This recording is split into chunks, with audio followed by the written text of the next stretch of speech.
Lecture des lettres de Sénèque à Lucilius. Lettre 4. Poursuis comme tu as commencé, et fais toute diligence, afin d'avoir plus de temps à jouir d'une âme bien réformée, bien ordonnée. Tu trouves, à la vérité, une jouissance dans ce travail même de réformation et de mise en ordre.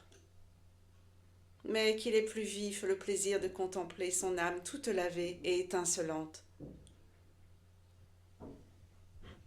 Tu n'as certainement pas oublié quelle fut ta joie lorsque, dépouillant la prétexte, tu revêtis la toge virile avant d'être solennellement conduit au forum.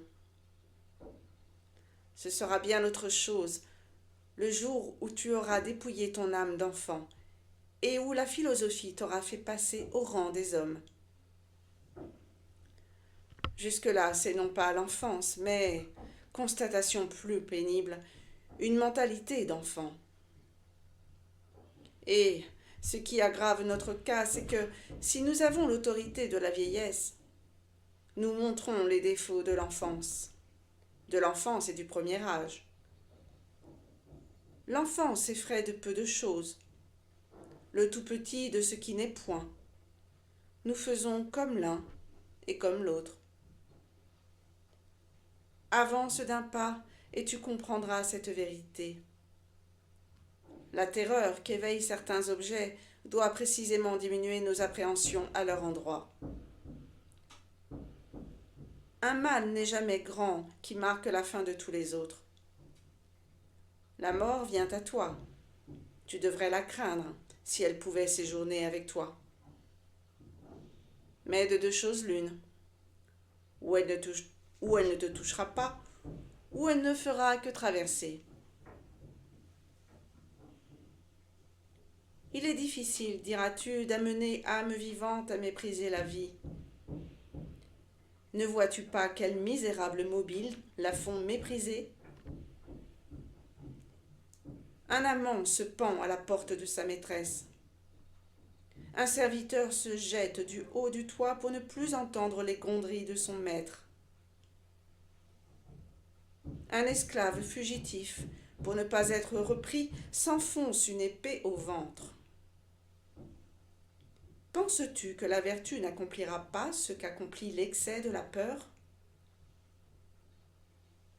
Celui-là se rend impossible la vie tranquille, qui cherche trop à continuer de vivre, qui considère comme un bien essentiel de compter à son actif une longue série de consuls. Réfléchis journellement aux moyens d'abandonner paisiblement cette vie à laquelle bien des hommes s'attachent et se retiennent, comme ceux qu'un torrent emporte s'accrochent aux ronces et aux rocailles. L'humanité en général flotte misérablement entre la crainte de la mort et les afflictions de la vie. Ils répugnent à vivre et ils ne savent pas mourir. Rends-toi donc la vie heureuse en abdiquant à son égard tout souci. Les seuls biens qui accommodent leurs possesseurs sont ceux à la perte desquels il a su préparer son âme. Or, il n'est pas de perte moins rude à sentir que celle qui ne peut être suivie de regret. C'est pourquoi, fais appel à tout ton courage. Aguerris-toi contre ces disgrâces qui atteignent jusques aux maîtres du monde. L'arrêt qui a frappé Pompée émanait d'un roi enfant et d'un eunuque. Crassus a été victime de la cruauté insolente du Parthe. Sur l'ordre de Caligula, l'Épide tend le col au tribun Dexter. Caligula livre le sien à Chéréas. La fortune n'élève jamais si haut un homme qu'elle s'abstienne de tourner en autant de menaces les licences qu'elle lui concéda. Le temps est au calme.